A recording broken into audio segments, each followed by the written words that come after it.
C'est peut-être un tournant dans la guerre. Au 30e jour des combats, la Russie déclare avoir atteint ses objectifs dans l'ouest de l'Ukraine. L'armée russe va désormais réunir ses forces à l'est avec un objectif, le contrôle du Donbass. Les capacités de combat des forces ukrainiennes ont été réduites de manière importante, ce qui permet de concentrer le gros des efforts sur l'objectif principal, la libération du Donbass. Objectif réellement atteint ou repli nécessaire face à une guerre qui s'enlise, ces derniers jours, les combats s'étaient intensifiés dans les grandes villes du pays, comme ici à Mariupol où 90% des bâtiments sont détruits et les rues désertées par leurs habitants, symbole de la violence des combats entre Ukrainiens et Russes depuis le début de la guerre.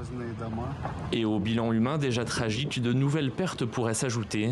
Depuis le bombardement du théâtre de la ville par l'aviation russe le 16 mars dernier, près de 300 morts supplémentaires sont redoutés. Les Ukrainiens, eux, dénoncent la déportation en masse d'habitants vers la Russie. 15 000 auraient été emmenés de force, selon le maire de la ville.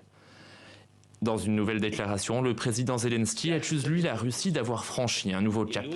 Les troupes russes utilisent des bombes au phosphore. C'était ce matin. Les femmes sont violées, les maisons sont pillées. Ils détruisent les églises, toutes les églises, même les églises orthodoxes russes. Une information démentie très vite par le porte-parole du Kremlin, Dmitri Peskov. Partout dans les grandes villes ukrainiennes, les bombardements, eux, tuent chaque jour un peu plus.